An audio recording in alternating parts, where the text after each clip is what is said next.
23번째 이야기. 임금님 귀는 당나귀 귀. 옛날 저 멀리 동쪽에 지혜로운 임금님이 다스리는 나라가 있었어요.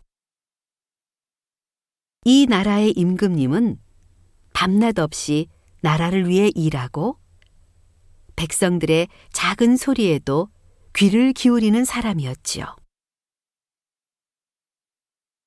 그런데 이 지혜로운 임금님에게도 한 가지 말 못할 걱정이 생겼어요. 백성들의 소리에 너무 귀를 많이 기울여서인지 어느 날부터인가 임금님의 귀가 점점 길어지는 것이었죠. 임금님은 자신의 커다란 귀를 사람들 앞에 내보이기가 부끄러웠어요. 다행히도 길어지는 귀는 왕관으로 가릴 수 있었어요. 하지만 귀는 멈출 줄을 모르고 자꾸자꾸 길어졌어요.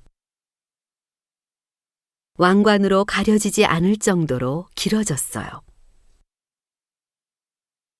귀 때문에 점점 솟아오르는 왕관을 볼 때마다 임금님의 시름은 깊어졌어요.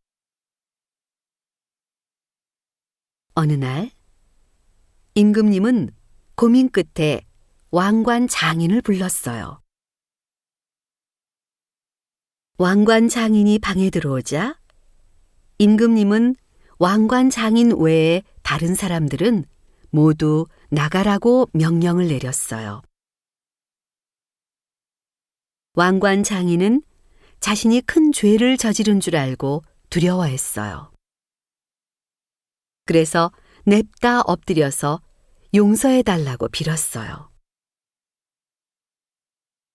전하, 무슨 죄인지는 모르겠으나 소인이 죽을 죄를 지었습니다. 용서해 주십시오, 전하. 왕관 장인의 덜덜 떠는 목소리에 임금님은 마음이 아팠어요. 그대는 고개를 들라. 임금님이 말했어요. 왕관 장인은 고개를 들어 반쯤 감은 눈으로 임금님을 바라보았어요.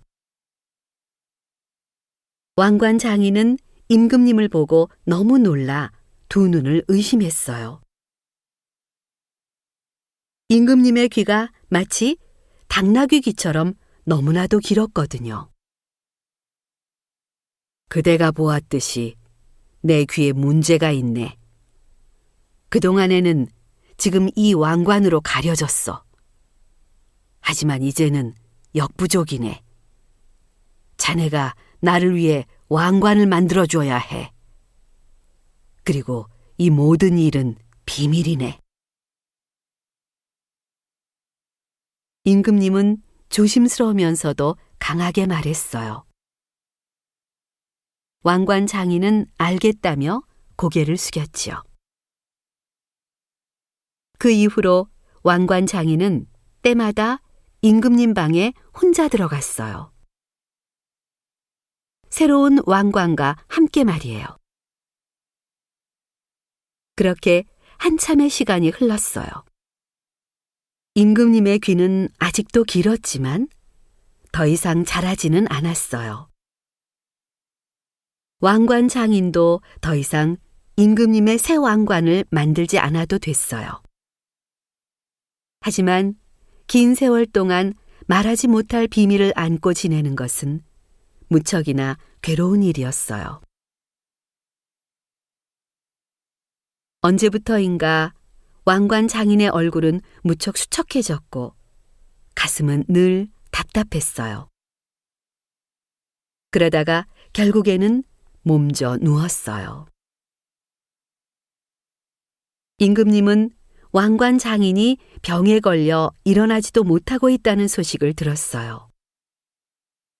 왕관 장인이 걱정된 임금님은 신하를 통해 귀한 약을 보냈어요. 그래도 왕관 장인의 병세에는 차도가 없었어요.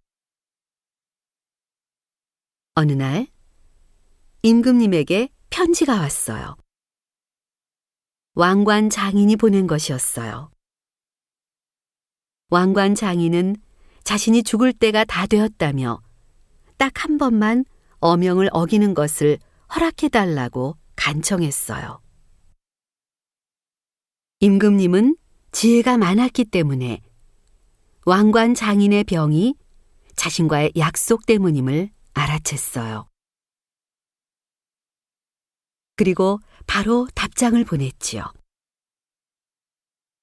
임금님의 편지에는 대나무 숲이 그려져 있었어요. 아무도 없는 대나무 숲에 가서 말하라는 뜻이었지요. 임금님의 답장을 받은 왕관 장인은 무거운 몸을 이끌고 사람들이 없는 대나무 숲으로 갔어요. 그리고 남아있는 힘을 쥐어짜 이렇게 소리쳤어요. 임금님 귀는 당나귀 귀! 힘껏 소리친 왕관 장인은 마음이 아주 후련했어요. 집으로 돌아온 왕관 장인은 그날 밤 편안하게 눈을 감았어요. 그런데 왕관 장인이 죽은 후부터 대나무 숲에서 이상한 일이 벌어졌어요. 사람들이 나무를 벨 때마다 임금님 귀는 당나귀 귀! 라는 소리가 울리는 것이었어요. 사람들은 허무맹랑한 소리라며 믿지 않았어요. 그리고 그 뒤로 대나무 숲 근처에는 얼씬도 하지 않았어요. 임금님 귀는 당나귀 귀라는 얘기도 더 이상 들리지 않았어요. 하지만 임금님만은 그 진실을 알고 있었어요. 그리고 죽을 때까지 자신과의 약속을 지켜준 왕관 장인이 안쓰럽고 고마웠어요. 임금님은 대나무 숲 앞에 왕관 장인을 위한 비석을 세워주었어요. 그리고 왕관 장인의 후손들을 대대손손 보살펴 주었어요.